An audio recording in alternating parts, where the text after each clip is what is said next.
somewhere in your network that will determine your total or your complete policy behavior here, and that's a very important issue. So this is not talking about heterogeneity. Different policies have different kind of format.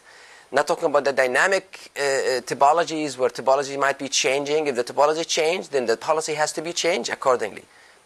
With all of this in mind, we can see that how complex and how infeasible to really manage this manually. So there's no point of doing this manually, and those who are dealing with this issue manually, they have more problems than they have security, unfortunately. Second thing, even if you come to a configuration side, you want to edit a rule or you want to configure a rule, how easy to configure a rule in a firewall? Well, if you have a network of, let's say, 150 firewall and IPSec devices, and then you want to insert a rule, how easy is this? Well, first of all, you want to know what rule to insert and what role this rule will have. What role? Is it for encryption or is it for access control? Third, what device or what sets of devices this rule will have or should have. Fourth, what is the order of this rule in each one of these devices? So it's an elaborate process that it's humanly incomprehensible, and it's very highly error prone if we just do it manually.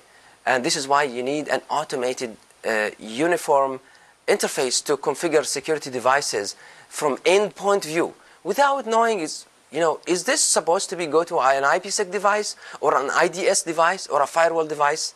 You have an objectives, and the objective will be translated into rules. Rules will be configured into the appropriate devices without the intervention of the human.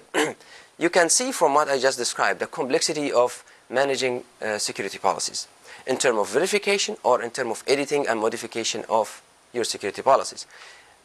Failing doing this in the correct way or in a correct manner will lead into catastrophe into the network. For example, you may get all kinds of problems. You might get denial of service attack because you allow traffic that comes into your network that's not supposed to be allowed. You can deny legitimate traffic, as we're going to see. Or you can have redundant rules that decrease performance in your network. In another talk, and I'm not sure if we're going to have time to address all these challenges here with the delay we have today. Now, another important thing, which I just going to mention, a very simple thing here about, in the optimization area of policy optimization area is, whenever you configure a policy, your policy is set. It's static. It doesn't change. Is this the right way to do it? I mean, why the policy has to be static? Well, the traffic is not static. The traffic is dynamic. And the properties of the traffic is dynamic. Why the policies cannot be dynamic as well as the policy, as well as the traffic? Why the policy are not dynamic enough to adapt to the traffic properties?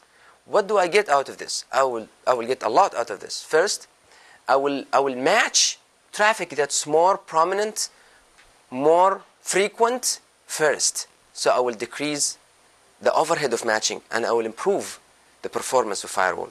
Second, I can react to attacks faster. Imagine your policy is static. Novel attacks come in. The policy doesn't change.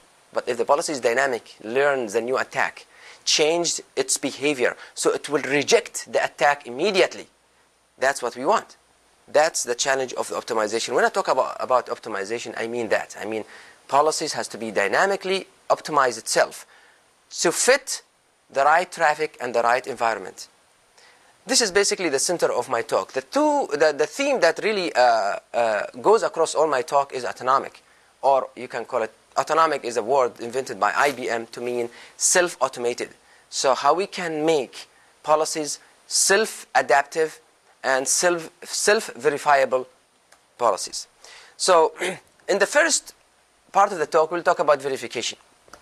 How we can make sure that your policy is free of conflicts. Rule could be conflicting with another rule just because policy were written by different people. You have different system administrators.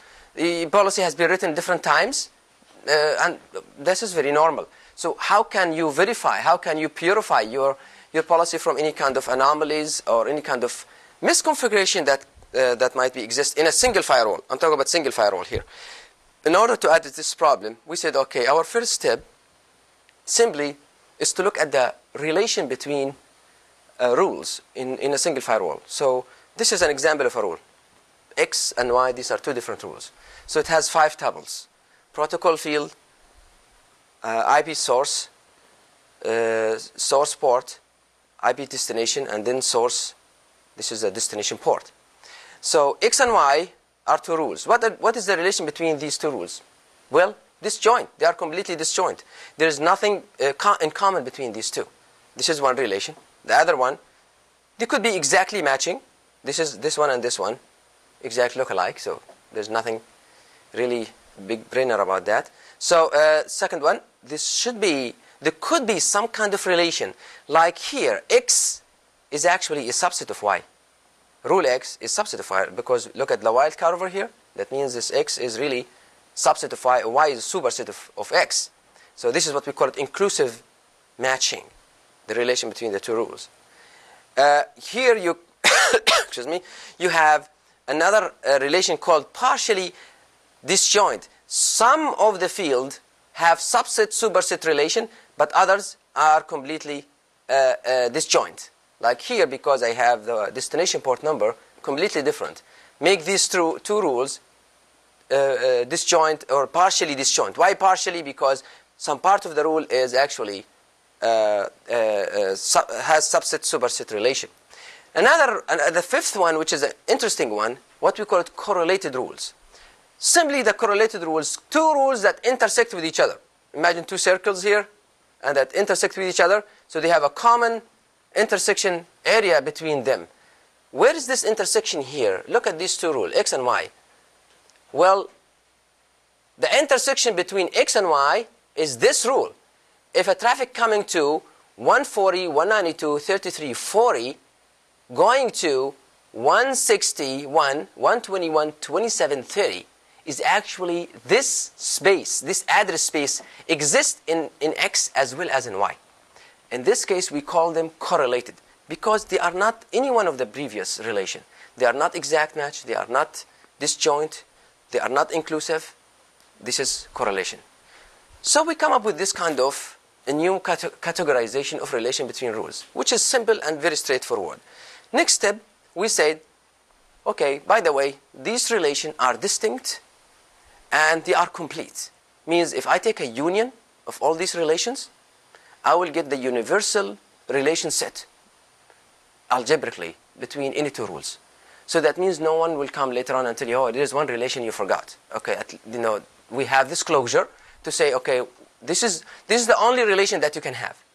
So that's a piece of comfort here for us, because now we can now go on in our analysis and add actions to the rule. What our firewall rules has? The condition and action. The condition is what we have seen here. This here is the condition. Protocol, source, port, blah, blah, blah. This is basically the condition. But you can see there's no action. What action firewall will have? Permit or deny. Now, if I put an action over here into this relation, I can now show different classification of rule conflict that could exist in a single firewall. Just by putting an action there, I can, using this relation, will allow me now to determine different types of conflict that could occur in single firewall. So, for example, here, if one rule is coming in an order before, if rule Rx before rule Ry, and Rx is inclusive match, IM here is inclusive match with Ry, the action is different. What do you think this will happen? Let me give you an example. Here's an example, Y and X. If I have this rule Y and rule X in my policy like this,